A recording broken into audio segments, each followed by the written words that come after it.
MP MLA और even minister भी होते हैं जिनके ऊपर चार्जेस लगे हुए रहते हैं। सीएम के ऊपर लगा तो कोई नई बात तो नहीं है। नैतिक जिम्मेवारी क्या होती है? अब नैतिक जिम्मेवारी अगर ऐसे रहती है तो जितने भी पॉलिटिशियन बड़े दूध के धुले होते। इस्तीफा दे, हमारे हिसाब से इस्तीफा दे, दूसरे को काम संभालने का दे। क्या बोल के आए थे सरकार में और क्या कर रहे हैं? शराब समाज के लिए चीज था और वो पैसा कमाने के चक्कर में एक फ्री इस्तीफा देना चाहिए। एक और सवाल उठा था सुप्रीम कोर्ट के अंदर कि क्या केजरीवाल को इस्तीफा दे देना चाहिए सीएम के पद से। क्या आपको लगता है सीएम के पद से इस्तीफा दे देना चाहिए? वो तो सुप्रीम कोर्ट ने जो कह दिया उनकी मर्जी है, वो चाहे दे चाहे ना दे, उनके ऊपर फैसला है। नैतिक जिम्मेदारी भी तो बनती है कि आप इतने प्रभावशाली पद पर हैं जहाँ पे अपने केस को प्रभावित कर सकते हैं, एविडेंस के साथ छेड़छाड़ कर सकते हैं। जी नहीं, उन तो उनके ऊपर छोड़ा है। अब देखो आने वाले फैसला क्या होते हैं। आपको क्या लगता है? देखिए, मैं तो इसके बारे में यही कहूँगा कि बहुत सारे पॉलिटिशियन इंडिया में हुए हैं जिनके ऊपर बहुत सारे क्राइम के चार्जेस लगे हैं। और लास्ट ईयर जो लोकसभा की जो लोकसभा थी उसमें बहुत सारे एमएलए थे। आई थिंक बीजेपी के और सब टोटल मिला के 40% एमएलए जो हैं उनके ऊपर क्रिमिनल चार्जेस थे।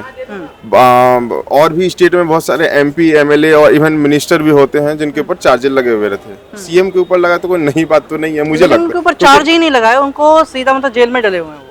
जेल में गए हेमंत सोरेन के ऊपर भी लगा। उन्होंने फिर इस्तीफा दे दिया। इस्तीफा दिया हो सकता मे बी कुछ अलग पोर्टफोलियो। देखिए, पहली बात तो इनके पास कोई पोर्टफोलियो है नहीं, तो काम करने में कुछ ज्यादा परेशानी होती नहीं है। कॉन्स्टिट्यूशन में कहीं ऐसा लिखा नहीं हुआ है कि मतलब आप जो सीएम बनेंगे तो आपको क्या कहते हैं चार्जेस लगेंगे, तो क्या कहते हैं आपको इस्तीफा देना ही पड़ेगा। इसमें बहुत नैतिक जिम्मेवारी क्या होती है? अब नैतिक जिम्मेवारी अगर ऐसे रहती है तो जितने भी पॉलिटिशियन बड़े दूध के धुले होते, ऐसा तो है नहीं। नैतिक जिम्मेदारी बनती है नेताओं की, नहीं बनती है?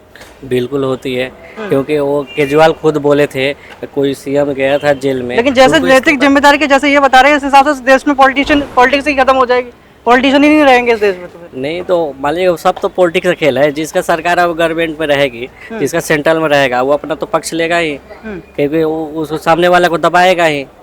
वो ऐसा ही केजरीवाल एक स्टेटमेंट देते हैं कि कहीं के सीएम जेल में थे, उनको बोला था कि इस्तीफा देना चाहिए, खुद ये इस्तीफा नहीं दिए।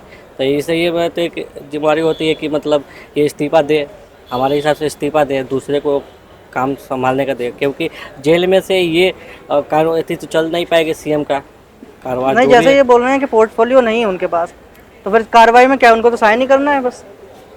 अब पोर्टफोलियो में नहीं है तो इसके बारे में तो अपने उतना जानकारी नहीं है। नहीं, वैसे आपको लगता है कि नैतिक रूप से उनको इस्तीफा दे देना चाहिए? हाँ, बिल्कुल दे देना चाहिए। आपको क्या लगता है? क्या जी? इस्तीफा देना चाहिए केजरीवाल को? होना चाहिए।